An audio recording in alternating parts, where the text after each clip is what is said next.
Whenever we get some wet weather, my comments section is full of, is it safe? Can I charge in the rain? It is high voltage and high current. Hi, I'm Dave. Welcome to Dave Takes It On. Okay, it was pouring down recently, so I gathered my wet weather gear and cameras and headed out. Well, just outside the door, it actually looked perfect for filming, so I started right there. I regularly have to wipe the water off the charger plug, and I have absolutely no worries about doing it. But this time I thought I'd film it.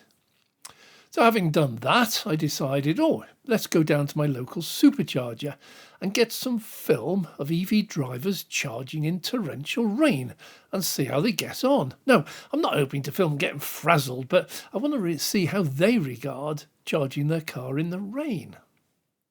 Oh, by the way, that reminds me of the pop band Queen, who were many years ago performing in Japan. Just before they did go on, the heavens opened and a near monsoon hit. Well, it was a big stage, but it did have a canopy, but was still awash with water. And the organiser was really brutal, trying to get every act on stage on time. Everything in Japan must be on time. But Queen refused, on safety grounds. Now, in desperation, the organiser said, I'll rearrange it. I'll send the support act on first. If they survive, will you go on? Well, wisely, neither went on. The concert was cancelled and all lived another day.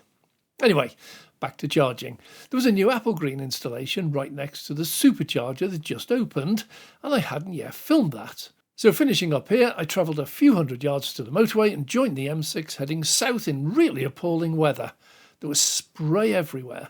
But less than half a mile later, the motorway stopped. Little warning, traffic just stopped. There's nothing you can do in these circumstances, so I just settled down, put the radio on and waited. And unfortunately, I really waited. I had joined the motorway just after 1 p.m. and nothing moved. I waited and it then got dark. I waited further and it got darker. It is only 5 miles down to the supercharger, so I only had about 3.5 miles left, but I was sat there waiting. I found out later that the motorway was closed just beyond the junction I needed to leave at to get to the supercharger. But by now there were several miles of 3-lane stationary cars and lorries all needing to get off at the same junction. Well, obviously it took forever. So long story short, I left the motorway at 15 minutes past 6. And I have to say, at my age, a period of about 5 hours behind the wheel normally entails at least one toilet break. Not here. The traffic moved about every few minutes, and you moved about 20 yards. And hopping out on the motorway is not even an option, even though the traffic was stationary. But in the end, I made it. I sort of just. I arrived at the supercharger about 25 past 6, having travelled 5 miles and taken over 5 hours. I have to say my speed heading into the toilets was really impressive. That has got to be the slowest car journey yet. By the way, my car, as always, was prepared for a trip because I knew I was going out, so it had a really healthy state of charge. I had absolutely no worries. When I set off, it was showing 164 miles range. No, I never charged to 100%. This was about 75 or 80%, can't remember the exact figure. And despite sitting for 5 hours with the heater on, it is winter, heated seat on, I'm getting old, headlights on, wipers on, and the radio and Spotify alternately blasting out, I arrived at the supercharger with 148 miles left. So much for those doom and gloom merchants getting stuck in a queue or the snow in an EV. That's no good. Actually, hardly used anything. On leaving the services, I found the Apple Green chargers were totally deserted. I filmed them before they opened, and regular viewers will know that there are a total of 8 dual-bay 300 kilowatt chargers. The chargers were new American units I'd not used before.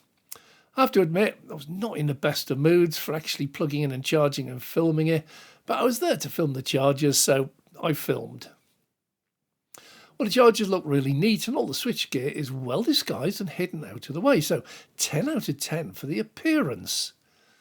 On their app, most of their charges are 79 pence per kilowatt hour, but on this location it says 77 pence. As I got closer and looked on the screen, it said 77 pence, but if you use the app, which you have to because the website's useless, that drops to 72p. You get a 5p discount. This is getting better. Don't know if it's an introductory offer or whether this is a permanent thing. But 72 pence, heading below average for the UK. There was one car charging, and it was an Audi e-tron. It was almost 6:30, and that can be a busy time for many chargers. But here, with 16 bays, just about deserted. I'm going to return at peak times because it's so local. Well, hope I don't have the same journey to see how full they do get and does it get crowded. Anyway, I wandered over. The driver did not open the door. I can't say I blame him in the weather we had, so I left him alone and just filmed. Now, it really baffles me. It was an Audi e-tron. It's got a large battery. It's not the most efficient EV. Very nice car quality, everything else. It's not very efficient. This model, I believe, it was bad weather. I wasn't taking a lot of time to take notice, but I believe it was the Model S.